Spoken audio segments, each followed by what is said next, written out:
You're listening to an Airwave Media Podcast. Ben Franklin's World is a production of Colonial Williamsburg Innovation Studios. A lot of work after the revolution went into sanitizing the revolution and mythologizing it as, unlike other revolutions that descended into violence and chaos and bloodshed, the American Revolution was different and special because it was lawful, respectable, relatively bloodless. But we know that that notion of the bloodless revolution is in many ways incorrect. The revolution was quite violent, both before and after independence was declared.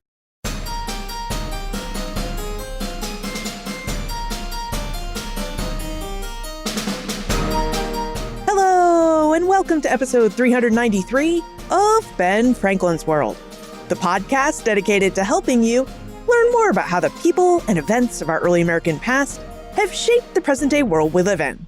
And I'm your host, Liz Covart. The United States Constitution is a framework or plan for the government of the United States. The Constitution establishes the primacy of the national law and government over state governments. Its 27 amendments establish protections for the individual rights of its citizens. In essence, the Constitution serves as the foundation of the United States government. Now, the Constitution is also a document of we the people. And the ways Americans have supported, debated, and interpreted the Constitution in 1787 and beyond have played a role in the rise of politics and political parties within the United States. So what kind of political culture did the United States Constitution and its interpretations help establish? What were the expectations, practices, and cultural norms that early Americans had to follow when debating the Constitution or its interpretations in the early American Republic? In honor of Constitution Day on September 17, the day the United States commemorates the signing of the United States Constitution, we're going to speak with two historians, Jonathan Gienapp, an associate professor of history and associate professor of law at Stanford University, and Rachel Shelden, director of the Richard Civil War Era Center and an associate professor of history at Penn State University. We'll speak with these historians about early American political culture and political civility in the early American Republic. Now, during our exploration, Jonathan and Rachel reveal how historians define political culture and how early Americans understood their political culture. Information about codes of conduct, how they defined political civility, and why these codes were both written and unwritten.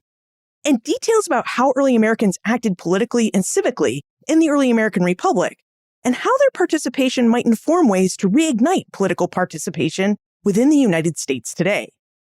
But first, the Colonial Williamsburg Innovation Studios team and I are working on some really exciting episodes. Episodes that explore Carpenter's Hall and the 250th anniversary of the First Continental Congress, Native American history, and our 10-year anniversary episode in early October. Now, to ensure that you catch all of our episodes, follow Ben Franklin's World in your favorite podcast app. To follow Ben Franklin's World, open up your favorite app, search for Ben Franklin's World, and then hit the follow or subscribe button. Okay. Are you ready to explore how early Americans behaved and acted politically in the early American Republic? Let's go meet our guest historians.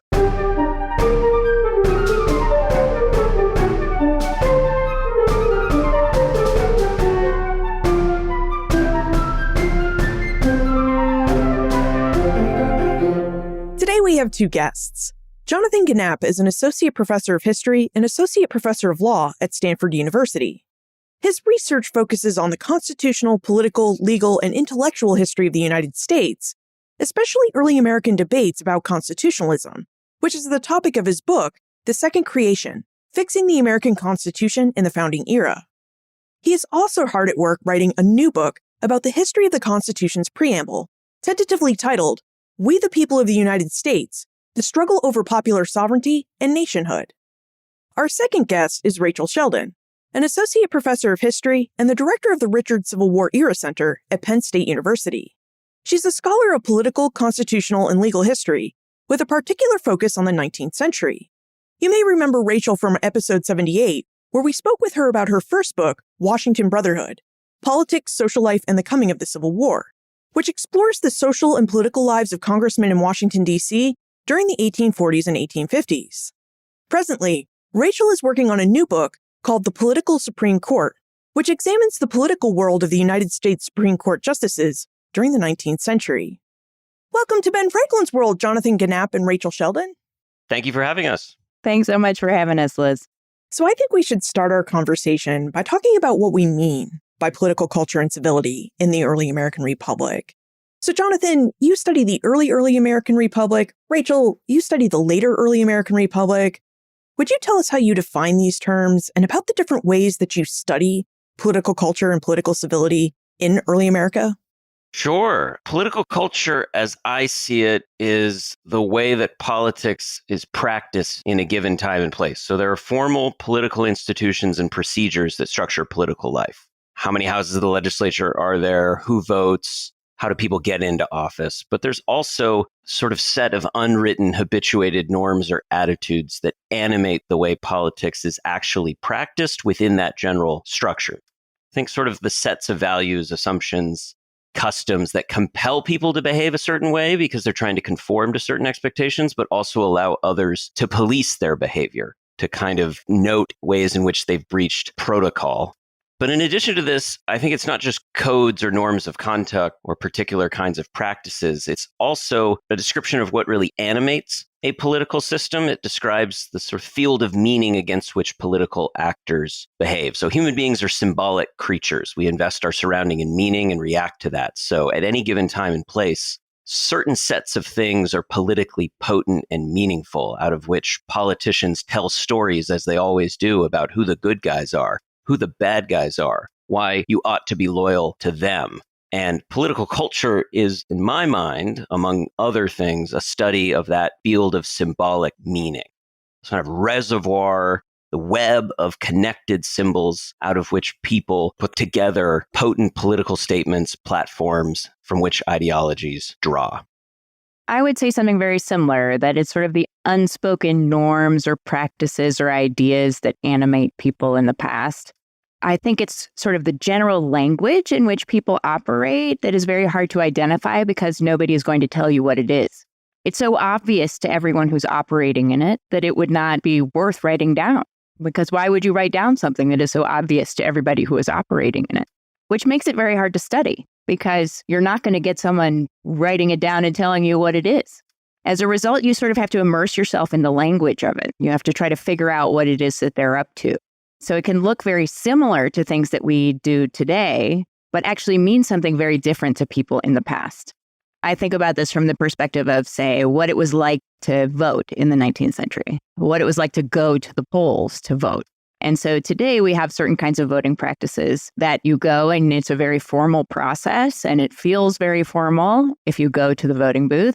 But it wasn't like that in the 19th century. And there were a series of parties and galas that are part of the voting process in the 19th century that look totally weird to us today, but were part of sort of the experience of voting. And that was just the norm. And people had opinions about that, but they don't sort of write about them in the same way that we might imagine today. So there are sort of standardized laws that tell you how things work, but then there are practices that you have to interrogate in different ways because they are not written down as like, this is how people celebrated going to the polls. You have to learn about them in sort of orthogonal ways. You mentioned symbolic rituals, informal and formal practices when it came to voting, civility, and political culture, and how it worked in the early American Republic, and how we have to really immerse ourselves in early American political culture to really understand it.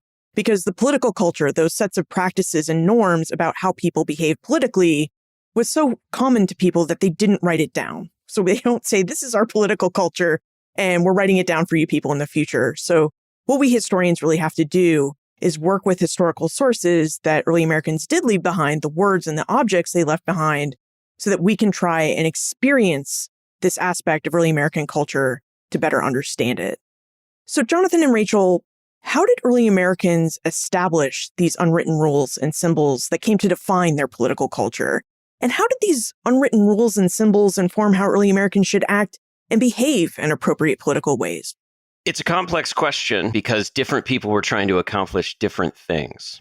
Just as you said, it's sort of an unwritten rule book that keeps things organized. And broadly speaking, in the 18th century, people were interested in that. You mentioned civility at the top. In certain codes of conduct that would keep society contained. Everybody had baser instincts that were part of their humanity, but needed to be suppressed. That was part of what it meant to be civil or civilized. Code of conduct books were all the rage in the 18th century Atlantic world. And Americans were especially drawn to them because they had this inferiority complex. We are provincial outsiders on the margins of the polite, civilized world. We simply can't compare to European society, manners, learning. So one of the ways in which we can strive for that is to take these code of conduct books, these civility manuals, 110 rules of how you behave in polite society, and perform that kind of civility. For instance, we know a young George Washington, who becomes obviously a very important political figure in the early republic, was known to have copied the rules of civility and decent behavior in company and conversation when he was young, and he drew on them throughout his life.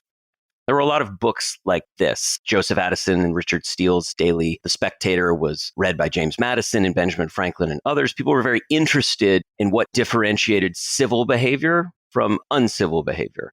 And this translated directly into how people were trying to build the political system. There was an understanding that just as civil conduct in polite society would mark that you were of a better class, more worthy as an individual, that also could signal and indicate that you were worthy of having political power, of ruling. People tried to translate some of those same basic rules from society generally into politics, that you will not do certain things that are uncivil, or if you do, there are certain ways in which people not only should respond, but must respond. But at the same time, these things are open for debate and contested. The American Revolution unleashes this sort of democratic language of equality. And there are a whole bunch of people who say the purpose of the revolution is to empower ordinary people like me. And I'm not going to play by those rules. The political field is not going to be organized in those ways. I'm going to express myself. I'm going to vote for people who go to office who don't just represent my interests, but represent a different style. They're going to sort of flout those rules of civility. So it creates a kind of combustible political culture because you've got different people trying to establish different unwritten rules and having debates about both policy and the way you debate at the same time that leads to some explosive conflicts. Rachel, did early Americans take these sometimes combustible 18th century rules of political civility, these informal customs that they were trying to mimic from Great Britain, and codify them in the 19th century? Did they try to put these societal norms on paper in a way similar to the way they decided to put the rules of government down on paper in a written constitution? Well, in Washington, there were a lot of sort of etiquette books that mimic this. They're mostly aimed at women who are meant to go around and visit each other in a very particular order. So there was a status order for women in Washington with wives of members of the House at the very bottom who had to go and visit wives of senators and wives of cabinet members and wives of the justices and wives of other kinds of very important Washington society members like Dolly Madison. And so they had to go and do this before they could be visited, and then they had to return those calls. And so these kinds of things were written down of what women were supposed to do, but they didn't always follow them. And it's not exactly clear what the consequences were for not actually following them. You could be shunned in Washington society, but what was the real consequence of being shunned in Washington society? Was your husband going to get into any kind of trouble? Maybe, maybe not. There's a woman named Peggy Eaton in the 1830s who is a shady character who's had sort of an affair maybe while she's married and gets married to a member of Jackson's cabinet and then is shunned by many of the other wives in Jackson's cabinet, and much to Jackson's dismay. And after that, there's sort of a lot of, well, if she could do it, well, I could do it. So as a result, I think they're not necessarily big consequences to not following them, although many women try to follow them. It sort of depends on who is in charge and when. And as a result, it's hard to measure how important those kinds of etiquette books are. That's why it's hard to rely on those kinds of texts, right? We have to be careful in determining whether they actually tell you that much about the culture in which things are happening. As scholars who study politics and culture in early America, Jonathan mostly in the 18th century, Rachel mostly in the 19th century, would you be able to tell us how early Americans defined civility or political civility? Stessa is curious to know how early Americans defined civility at a time when the nation was still finding itself, and as she admits, politics could be quite fractious. So what were the rules in those etiquette books for behaving in politics and political society? Some of it is just basic decorum, politeness, respectability, things that I think make sense to us today when we complain that our politics has turned uncivil. The idea that you disagree without being disagreeable, that you show people personal respect, dignity, worthiness. But in addition to that, it was part of this broader project that you were demonstrating that you were in control of your passions, that you were not succumbing to baser instincts. So you would conduct yourself politically in such a way that demonstrated that you were a rational being who was in control. You were in control of body and mind at all times. But within that, it was also considered not just acceptable, but a marker of being in control that you knew how to insult in the right way, or to just walk a fine enough line where you were almost impugning someone's character, but without doing so, that there was a real art to it. So we would see some of these things in the early republic and think, oh, well, this isn't particularly civil at all. This is a kind of civil form of incivility. But that was essential to the codes of practice as well. But at the same time, as I mentioned before, you have a lot of new people who are joining politics. The American Revolution has created new opportunities. So these codes of civility, I mean, if you just read through the manners of that civility book that I mentioned George Washington copied out of, this was showing respect to superiors, civility to inferiors, things like that. But it's very much an open question who's a superior and who's an inferior. You have a political class who thinks they're superior, thinks that because of their codes of conduct, their learning, their commitment to a broader vision of the public good, that they are fit to rule. We have a whole set of other people who don't buy that premise and say, this is a democratic society. You are not an aristocracy. You don't have formal titles before the law. You have no de facto birthright to rule. And we're going to overtly challenge that. You have this delicate situation where people are trying to construct this world that is elite controlled, but out of democratic materials that at every turn is undermining it. And all of this is being channeled through these sort of unwritten codes of conduct that are both sort of ratcheting up the intensity, the sort of need to turn to them, but also showing in lots of ways their complete ineffectiveness. How far are you going to get with these basic rules that can be very general in character? I think one of the things that's hard to measure in relationship to our current thoughts about civility is that we have to remember that there's a baseline in the late 18th and 19th century of violence that exists. When we talk about civil society, we're talking about any form of violence being totally outside the norm. But people are engaging in violence all the time in the 19th century.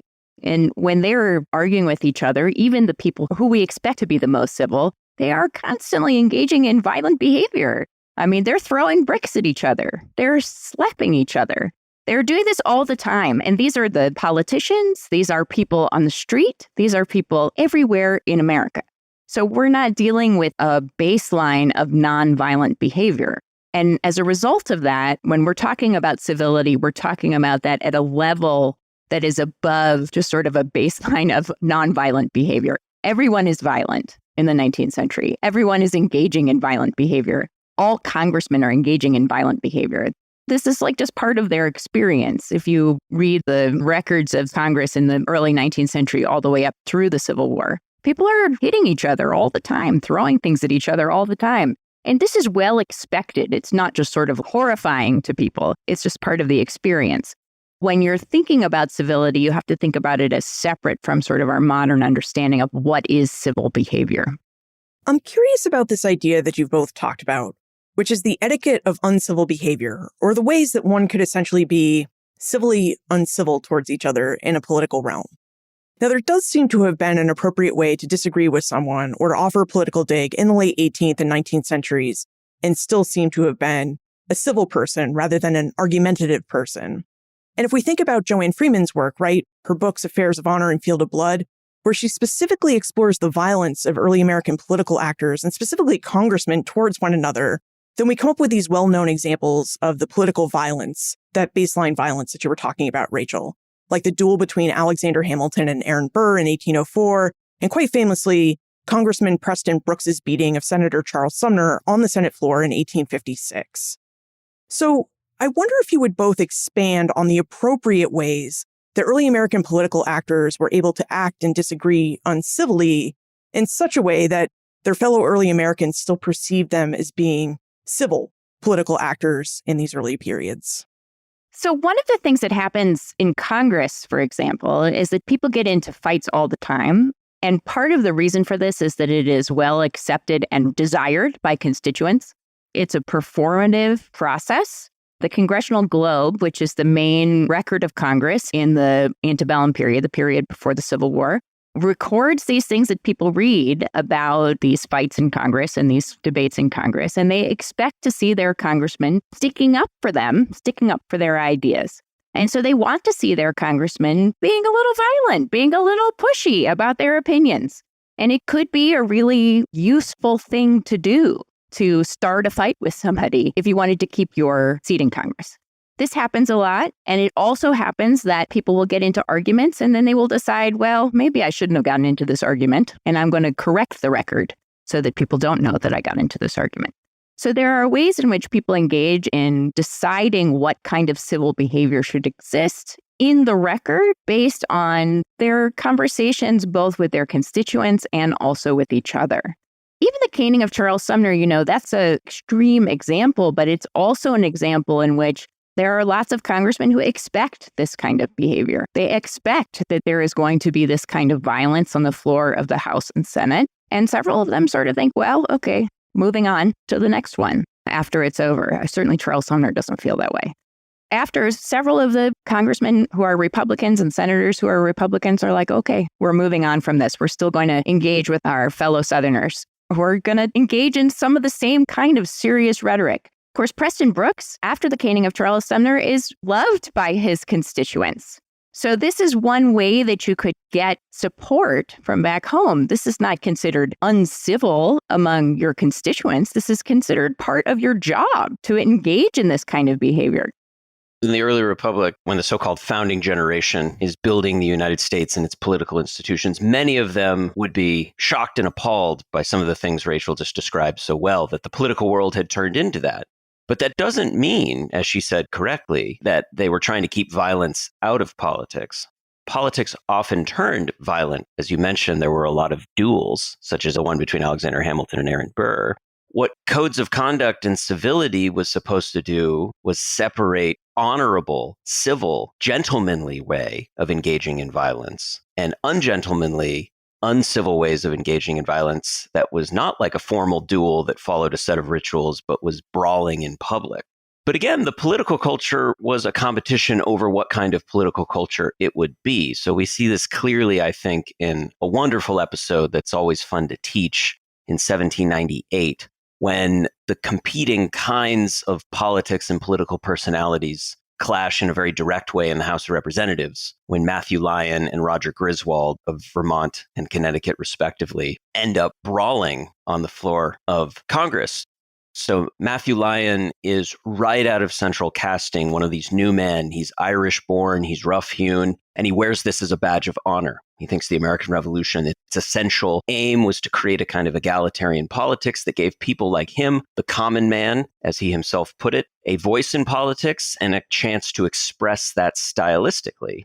And people like Roger Griswold, a Federalist from Connecticut, represented this sort of stodgier, wannabe, gentlemanly way that was so offensive because it stood in opposition to the egalitarianism that the revolution was supposed to embody. During a debate in early 1798, Griswold is trying to get Matthew Lyon's attention because they're on opposite partisan sides. They disagree about the issue. Lyon is ignoring Griswold, which really upsets him. So he finally loses temper and calls Lyon a scoundrel, which is fighting words back in the 18th century. That's a pretty aggressive insult. At this point, Lyon says, "I'd be happy to fight you. I'm here to fight for the interests of the common man," suggesting that Griswold is on the opposite side of that. At this point, Griswold calls back to Lyon's time in the Continental Army, when, depending upon who you asked, he may have been guilty of cowardice and forced to wear a wooden sword, which was a marker of that. He says, "Are you going to fight me with your wooden sword?" So he's called him a scoundrel. Now he's accused him of being a coward. So at this point, Matthew Lyon, not thinking that he shouldn't cross certain lines, spits in Roger Griswold's face. So things have escalated to this point pretty dramatically. Lyon is later willing to apologize, but not in a fashion that is considered acceptable to Griswold. So Griswold ends up attacking him with a wooden cane, knocking him down into the fireplace on the house floor. Matthew Lyon grabs nearby fire tongs and the two begin brawling, and only because others break it up does the fight stop. We see here very much what happens when you have different people who think different styles of politics are acceptable. The politics is being played out in real time, not just over substance and policy, but also style itself. And that's not particularly veiled. In some ways, Roger Griswold is able to be pulled down into Matthew Lyon's world, the world that Rachel describes that becomes normal, which is a much more brawling, freestyling politics that doesn't pretend, if you will, to be organized by these elevated forms of civility. Oh, it's fine if we kill each other, just as long as we do so in a rule-bound, gentlemanly way, that somehow is acceptable. Now, Warren and Melissa are curious about issues of class when it came to civility in early American political culture. We've just talked about how early American congressmen and other political officers of the nation had these unwritten rules of civility. But what did political civility look like on the ground with seemingly ordinary people, those common men, as you just talked about, Jonathan? So, for example, when we talk about the Revolutionary era, before the outbreak of the War for Independence, we know that there are a lot of protests. We can see these in the historical record. But when we look at those records, we'll see at the time in the 18th century, these protests weren't referred to as protests. They were referred to as riots. So can you tell us what it was like on the ground for everyday early Americans to exercise political civility, or perhaps maybe this was their appropriate political incivility during what might be called riots or protests? Great question, because I think it gets right at the double-edged sword I've been alluding to. So riots and protests were an essential feature of the revolutionary struggle. Without people in the streets protesting in quite aggressive ways, there is no American Revolution. So that kind of street activity that could verge on destruction and violence is essential to winning independence. And I think there are two different ways to interpret what's going on that get to the heart of the issues we're thinking about here. So one is just simply to highlight how uncivil revolutions by their nature are. A lot of work after the revolution went into sanitizing the revolution and mythologizing it as, unlike other revolutions that descended into violence and chaos and bloodshed, the American Revolution was different and special because it was lawful, respectable, relatively bloodless. But we know that that notion of the bloodless revolution is in many ways incorrect. The revolution was quite violent, both before and after independence was declared, not just protesting British policy, but once the Patriot movement takes shape, an effort to discipline and defend conformity from one's neighbors who might have remained loyal to the British crown, knocking on their door and saying, you're going to sign a loyalty oath, or something might happen, and particularly violent things did happen. So the revolution's won by force. The riots that break out in the streets, such as the riots that initially protest the Stamp Act in the mid-1760s, they were crowds that intimidated and threatened colonial officials, made it very clear in a way that went far beyond the formal protests found in resolves or petitions or things that emanated from the quasi-legislative chambers that American colonists were gathering in. These things were going to be backed by force, that there was going to be potentially blood if the British went forward with these policies. So it very much shows how the kinds of civil codes that were being followed in how American leaders were petitioning the British government were necessarily being supported by something that would be deemed less civil and less acceptable. But at the same time, the second way we can think about it is there was a concerted effort to differentiate, just as you said, Liz, a protest from a mob or a crowd from a mob. That there were, as there were with politics generally, certain rituals or scripts that if you followed, your crowd activity could be legitimate and in fact legal. And this was a long-standing practice in the English-speaking world of the people themselves engaging in crowd activity and expressing themselves politically. As long as they hewed to certain lines, it was considered acceptable. So some people said, look at the American mobs. They said this in the 1760s, 70s, and onward. How well-behaved they are, how moderate they are, how conservative they are, how rational they are. This isn't just spontaneous violence. They're not just targeting people willy-nilly. It's organized activity. When they destroy property, it's very specific and circumscribed. Certain targets are off limits. This is a very rational form of mob behavior. Now, to other people looking at it from afar, especially the British perspective, they had the exact opposite interpretation. It was usually not to say that these kinds of crowd activities were bad. What made the American example so bad is that it was out of control. Examples like the Boston Tea Party showed there's no limits to this. They're willing to destroy property to an extraordinary degree. And worse, the leaders who claim they have control of them don't have control of them at all. They've sort of lit a fuse, and this is running wild. But what's interesting is once independence is secured, this kind of crowd activity doesn't go away. It's a basic way that ordinary people express themselves politically. But you see an about-face of the revolutionary leadership class, where they needed that exact kind of crowd activity prior to 1776 to win independence. Now, rather than celebrate it or apologize for it or interpret it in ways that sanitize it, they instead say, this is so vile and terrible. Shays' Rebellion, these indebted farmers in Western Massachusetts would deign to rise up against the Massachusetts government. Later in the 1790s, the Whiskey Rebels of Western Pennsylvania. Now that they are challenging not British rule, but American rule, there is a concerted effort to explain why this kind of crowd activity is bad, but again, using the same script the British did. What's so bad about the Shays'ites, what's so bad about the Whiskey Rebels is they're not behaving like the good Stamp Act rioters. I think we see that a bit today, right? Whatever protest happens to break out in the United States, people always like to call back to some prior moment when the protests were handled differently and better, in a more respectful way, in a more orderly way, in a more organized way, in a more civil way. If only today's protesters could learn from that example. But that very kind of scolding is something we see from the very beginning. Each new protest is distinguished from the one that came before. And what about in the 19th century, Rachel? What did political civility look like among ordinary people who were not in governmental office in the 19th century? Just to connect this a little bit to something that Jonathan was saying earlier, I think there's a degree to which political elites blame large groups of people protesting on them being beholden to some other power.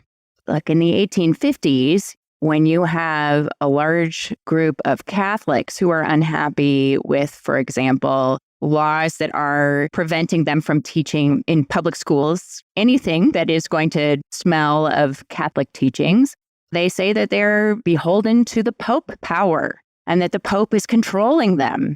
So this becomes sort of a rhetoric of they are not independent thinkers. They don't have control over their own minds. And as a result, they can't even have civility because they don't really count in terms of civil protest because they don't have independence as people.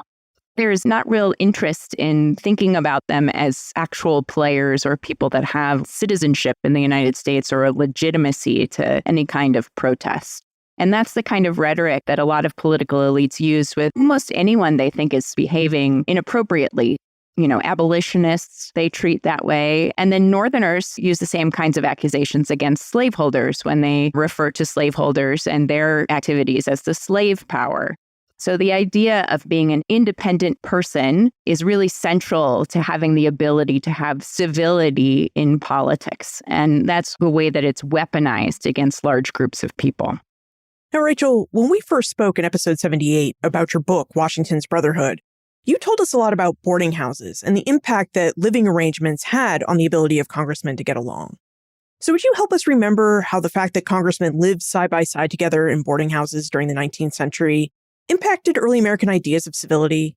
Did political life become more civil, do you think, even as the canings and fisticuffs took place on the floors of Congress because the congressmen were living side by side together? Yeah, I think living together was really important for civility in terms of at least people getting along. You could have people who were from different sections living together who seem on their face like they wouldn't get along and got along just fine in their boarding houses and their hotels. Slaveholders and non-slaveholders. You would have folks who were invested in certain kinds of abolitionist ideas versus people who were interested in perpetuating slavery in the West who could live together just fine. And that kind of civility in our sort of modern terms could work. It often didn't translate into how they behaved on the floor of Congress. They would not want that to show in their congressional speeches, but in terms of how they work together in the boarding houses and hotels, it seemed to go just fine. What's happening behind the scenes and what's happening publicly was very different. And you might say that's similar to today or recently. I don't know if it's still happening today, where people could get along quite well and then be kind of nasty to one another in public just to perform for their constituents. and that there are real consequences to that. Because if you really rile up your constituents, but you actually get along just fine, what are your constituents going to think is actually going on? Certainly, it creates a lot of anger among people not in Washington that might help perpetuate problems that might lead to civil war. I don't know. We may be in those kinds of circumstances now. I don't mean to suggest that we're about to end up in a civil war, but this is the kind of thing that it does. It creates a misconception of how well congressmen are getting along. I'm really glad you brought up consequences because I was hoping we could discuss what the consequences were for behaving badly in political situations in the early American Republic. So, Jonathan, let's start with the early Republic right after we take a moment to thank our episode sponsor. On September 17, the United States celebrates Constitution Day. Constitution Day commemorates the signing of the United States Constitution on September 17, 1787, which is why on this day, the United States celebrates citizenship and what it means to be an American citizen. Here at the Colonial Williamsburg Innovation Studios, we're meeting with our colleagues from across the Colonial Williamsburg Foundation to prepare some great resources that'll help you celebrate and explore American citizenship. For example, our video team is preparing a short series of fun videos that explore the origin and evolution of American government and voting rights in the United States. The Bob and Marion Wilson Teacher Institute is going to host a teacher training about media literacy, as democracy in the United States has always relied on an informed citizenry. And here in Williamsburg, Virginia, Colonial Williamsburg is working on plans to host a naturalization ceremony so that we can welcome new American citizens to the United States. To learn more about the exciting resources we're preparing for Constitution Day, visit benfranklinsworld.com/civics. That's benfranklinsworld.com/civics. Jonathan, what were the consequences of behaving badly in political situations during the early Republic, during the late 18th century?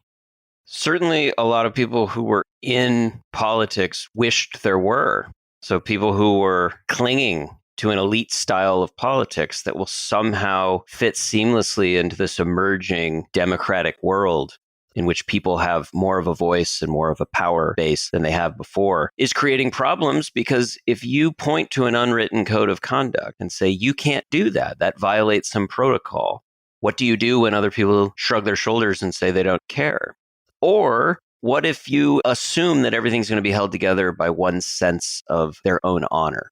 So at minimum, people aren't going to accept being viewed as dishonorable by their colleagues. So that's going to sort of shame them into line. That is a consequence that works for many. I mean, that's precisely why you get the Hamilton-Burr duel, and you get so many episodes in the 1790s, because people would rather play out the codes of conduct that require potentially engaging in deadly activity than be branded dishonorable.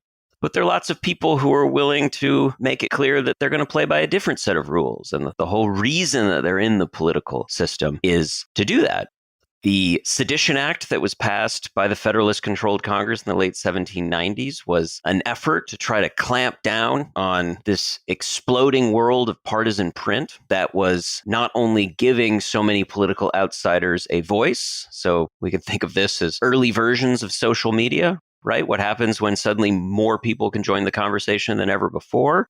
And the common complaint is it's so completely uncivil. These printers, who are really the kind of foot soldiers of the emerging Democratic Republican Party, are the most uncivil, unwashed, disgraceful people you can find. They're not even Americans often. I mean, xenophobic language about how they're foreigners, many of them like Matthew Lyon, he's from Ireland.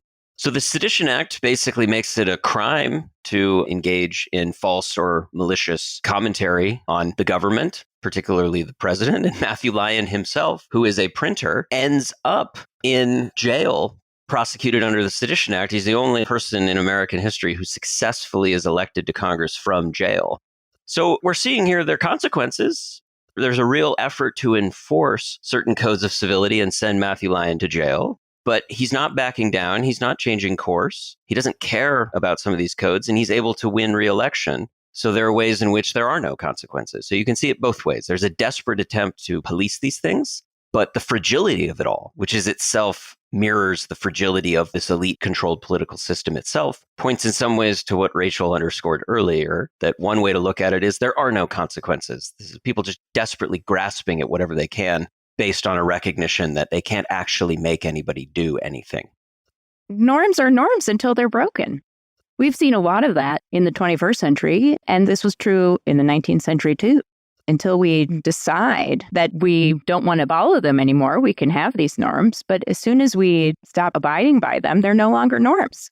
And that's sort of at the heart of what political culture is. I've been spending a lot of time researching the norms around Supreme Court justices and their engagement with politics and their expectations about what they could do politically. And there were a lot of norms about that in the 19th century that are no longer true. And those norms were norms until they were no longer true. And people changed their expectations. They were running for president until they were no longer allowed to run for president. This is just the way things were. So we'd have to imagine them as different because people expected them to be different until they didn't. And we can't expect norms to just exist because we want them to. They aren't written down and they're not enforceable. That's what makes it hard to study them. But it also is important because it means that people abided by different kinds of ideas about civility, but also how to engage in politics and participate in them. And we can't assume that they've always been the same way. We can't assume that it's the right way either today or that it was back then. One way to think about political culture in the United States is it carries with it the seeds of its own destruction. So the American Revolution has unleashed this language of universal equality and empowerment for ordinary people. So there are many attempts made to control the political process to prevent it from getting out of hand. One of the most important justifications given for why the U.S. Constitution is a good reform that will remake the political system of the United States is the one that James Madison offers in a lot of his writings, but including Federalist 10, which is, we have all these state legislatures, these local legislative chambers that are very responsive to constituent interests.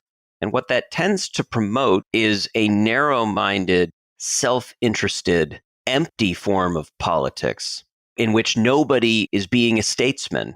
Nobody is looking at the bigger picture and saying, not just what is good today for my narrow slice of the constituency, but what's good for everybody. What is necessary to ensure that the United States will be healthy 20 years from now?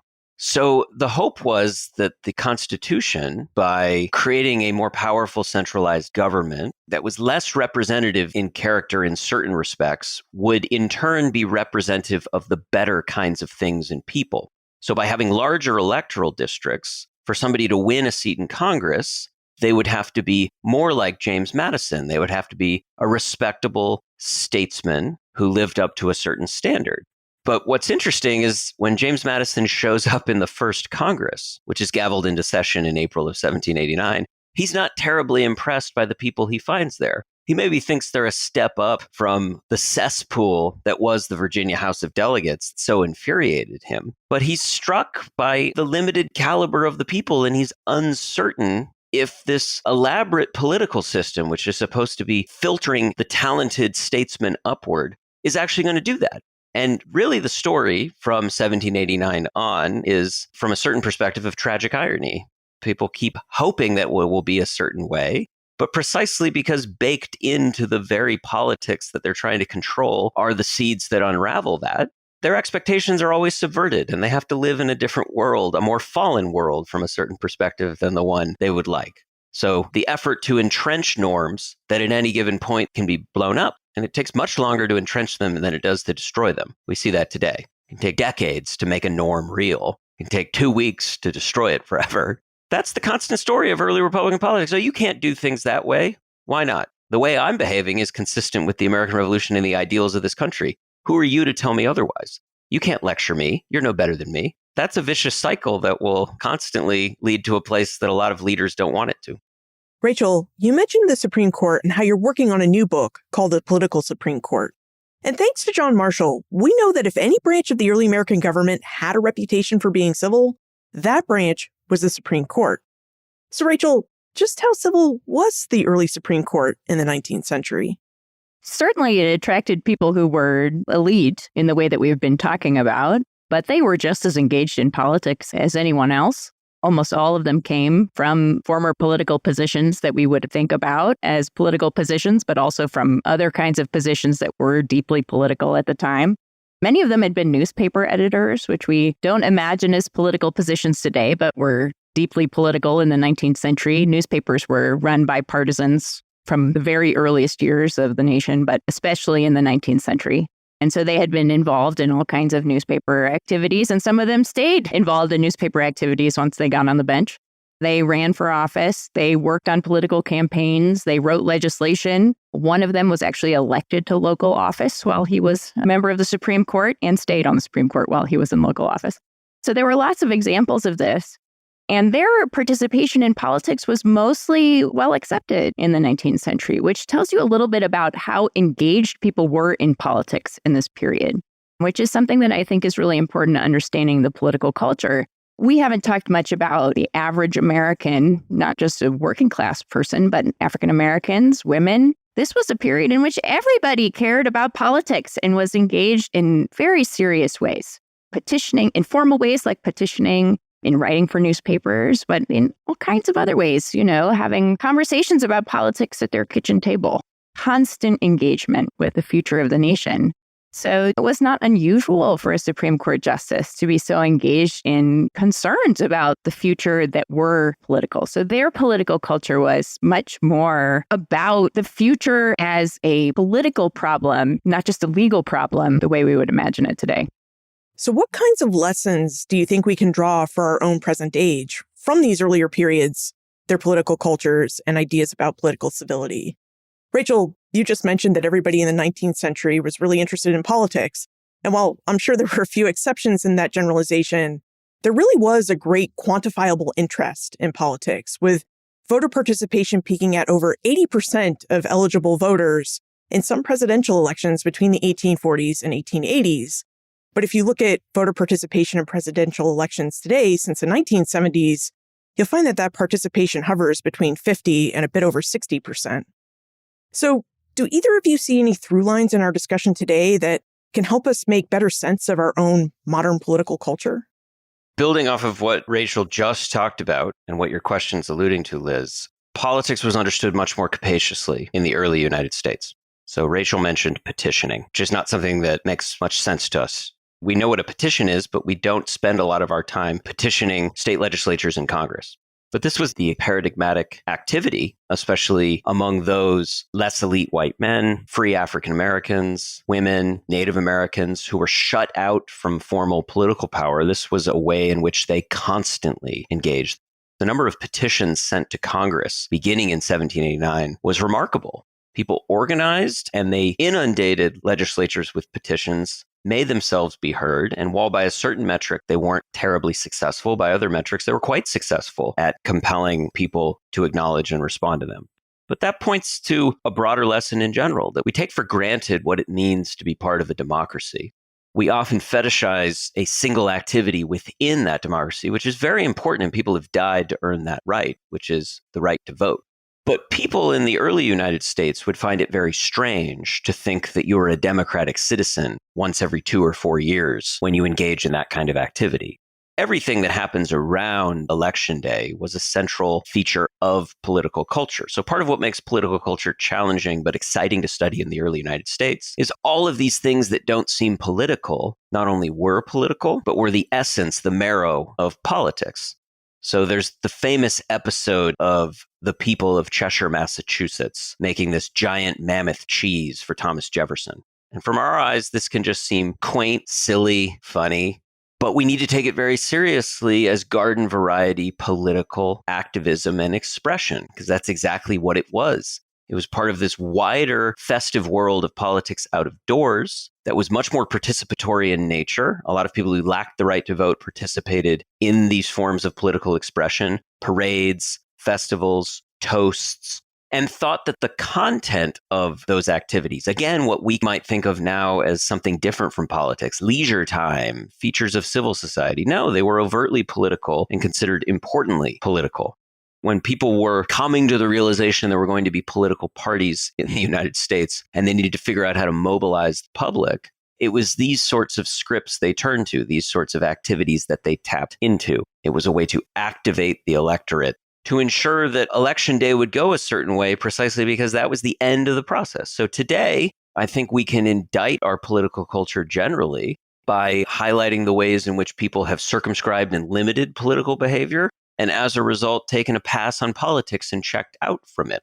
Rather than seeing, if you want the nation to go in a different direction, that doesn't just mean that you vote a particular way. That means engaging in politics in a broader sense and perhaps thinking of democracy not as a set of institutions or a particular set of defined circumscribed practices, but what Alexis de Tocqueville alluded to, that is sort of a habit of the heart. To be a democratic citizen is to conduct yourself on a daily basis in a particular way. And that saturates a lot of your activity. So I think there's a lot to be learned from not taking politics for granted at minimum and asking ourselves, did those people back then who practice a much broader form of politics have it right? Do they have something to teach us? Is part of the reason people are so turned off by politics now that we have an unhealthy form of politics because nobody practices it anymore? I think that's such a good answer, and I'd just add two pieces to it. One is I think that a lot of us have given up our interest in politics because we don't think that we have the expertise. Particularly, I think people don't believe they have the expertise over the Constitution.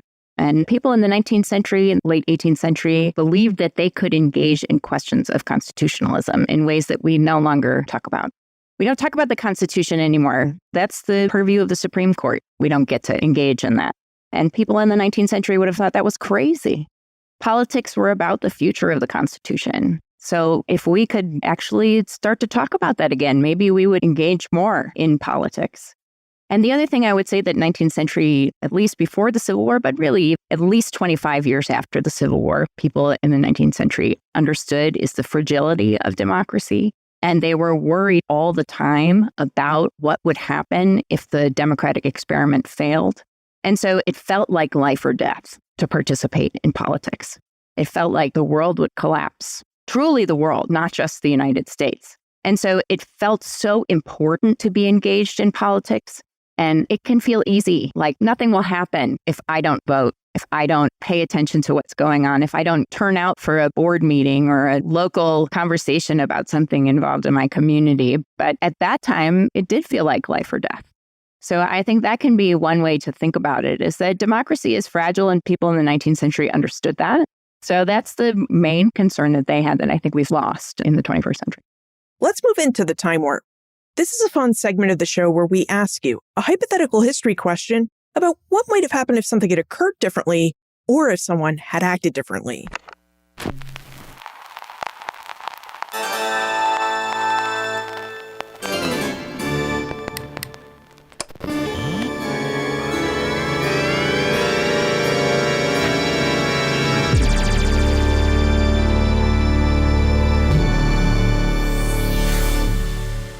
Now, I think you'd both agree that we have really been talking about, at least for most of our conversation, about elite white men and office holders. So what do you think would have happened to the early American political cultures if the United States Constitution had expressed a more inclusive idea of citizenship and who could participate in politics? So what I'm asking is, what do you think early American political cultures would have looked like if the Constitution had allowed women and people of color to participate more broadly in acts like voting? I hesitate to offer this answer, but I think there's good reason to think that it would have been particularly ugly and even more brutal than it was. Because we've seen throughout American history that nothing intensifies polarization and anger and a sense of rootlessness that manifests itself in particularly aggressive ways than the broadening of the political public to include people who had formerly been outsiders. So we've been talking throughout about codes of conduct and civility and norms. And there's a lot of reason to think that those tend to work better the more homogenous a group of insiders is, and the more they believe that everybody in the club is like them. If you diversify the club, that can breed mistrust, that can breed a sense of competition, and that can breed a desire to entrench new kinds of inequalities that get layered on top of other kinds of equality. So one of the reasons why you see, for instance, in the early 19th century, efforts to disenfranchise non-white men at the exact moment when there are efforts to give white men who had previously lacked the right to vote greater opportunity to vote, is because when you've created a society that is not going to have traditional natural inequalities based on class and other sorts of things, or you're not going to define the right to vote based on, say, property ownership, Are you really going to throw it open to everybody? Usually the answer is no. You have to invent new ways to exclude people. You don't need to exclude people from the right to vote on the basis of race if you've already done it on the basis of property. So it can seem in some ways more palatable because it's race neutral, or it can appear that way. But usually what happens in your proposed hypothetical, we're going to actually give everybody the right to vote and equal citizenship. Well, we saw what happened when equal citizenship was truly entrenched in the Constitution in the 14th Amendment after the Civil War. So it's not just a hypothetical. There were a lot of people in the United States who thought it was worth dying to prevent that from being a lived reality, to go to any length to ensure that there would be new unwritten rules that basically said that written rule wasn't in effect here. So I think it's hard to see how early politics wouldn't have followed a similar trajectory, that you would have created this truly level playing field on paper. Everybody has an equal voice and an equal opportunity. And there would have been a real effort to leverage power to create a new hierarchy that flew in the face of that formal equality. You can't even imagine that the people at the time of the revolution would have entertained such an idea. It would be so anathema to the way that it could have happened. The thing that would have made it particularly complicated is just how hazy citizenship as an idea was in the early period, in the 19th century more broadly. So equal citizens on a state level, maybe citizenship as an idea would have developed differently. Maybe we would not have had a United States writ large as it is today. I think there's maybe a chance that we would not have the Union. I don't mean to suggest that's a good thing or a bad thing, just that we might have had sorting in a different way.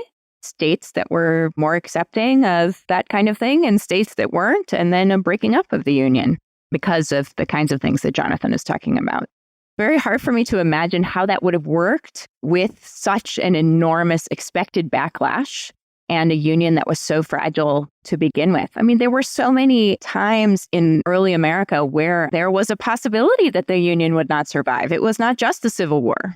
So to imagine this kind of setup is to imagine, I think, a United States that would not exist, which does not excuse it. It just suggests how fragile the experiment was in the first place. So I happen to know that both Rachel and Jonathan have books in progress because we're all in a writing group with 3 other scholars who are also researching aspects of early American government. So Rachel and Jonathan, would you like to share what you're working on? And Jonathan, don't you have a book that just came out or is coming out soon? So would you like to tell us what's available for us to read? I have a book coming out this fall, which explores the relationship between constitutional originalism and the study of history. Originalism is the popular but very controversial theory of U.S. constitutional interpretation that says that we should interpret the Constitution today in accordance with its original meaning. So among all theories of how we should interpret the Constitution, this is the one that places by far the greatest emphasis on history, and particularly the history of the founding moment of the United States, which I spend most of my day job studying. So it's this space where modern constitutional and political debates so squarely collide with history and historical study, because it asks both this broader question, which is very important to American civic life.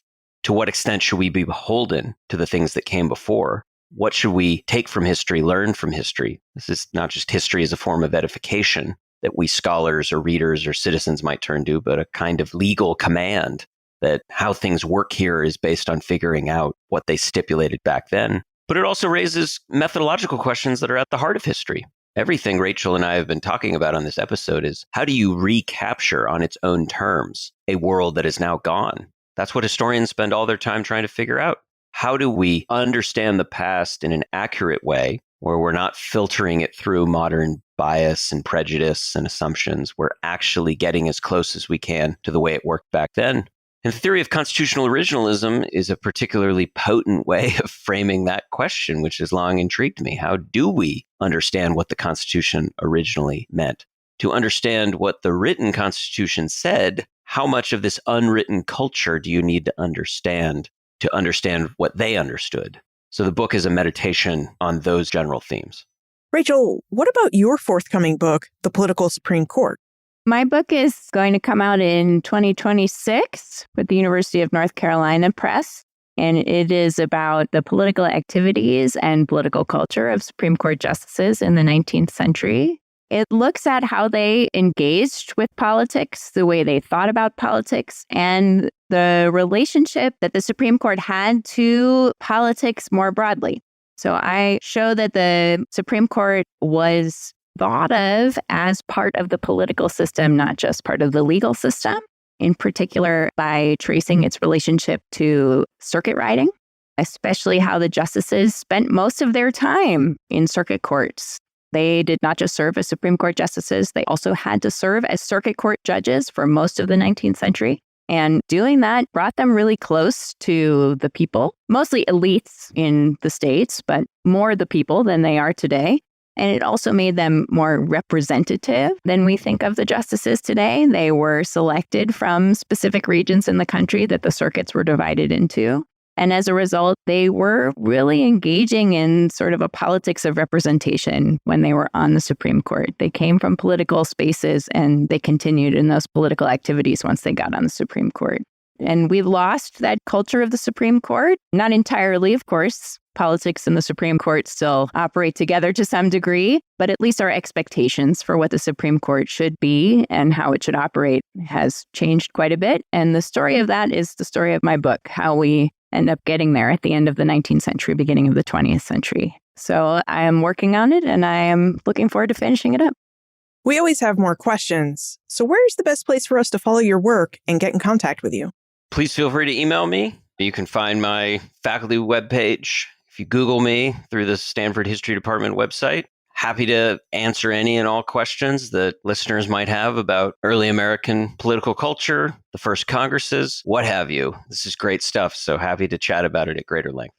Me too. Please feel free to email me. I have a website, rachelshelden.com. You can reach me through my department website and also through the Richard Center website. And you can also find me on Twitter or X, formerly Twitter, and also on Blue Sky. Rachel Shelden and Jonathan Gienapp, thank you for joining us and for helping us better understand some of the norms and understandings of early American political culture. Thank you. Thank you so much, Liz. As Rachel and Jonathan revealed, political culture is a term that historians use to describe the set of attitudes, values, beliefs, and behaviors that a society uses to define its ideas about politics and political behavior.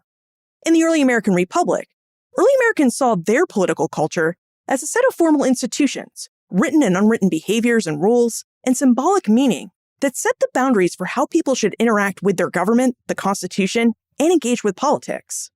Now, today, there are notions that early Americans were more civil and polite in the ways that they engaged in and with politics and political debate.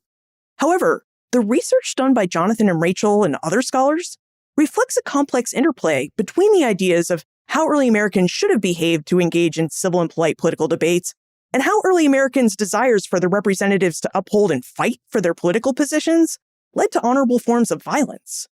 So were the ways in which early Americans wrote about and behaved politically more polite and civil than how Americans write about and behave politically today? The descriptions we heard make this question really hard to answer. Our world is far different from the early American Republic, and our views on violence have changed a great deal in the last 250 years. So a better question may be, why were the people of early America so politically engaged? Why did early Americans engage in newspaper and political debates about the Constitution? Why did they get so fired up and enthusiastic about interpretations of the Constitution and the direction of the nation that they engaged in acts of honorable and dishonorable violence?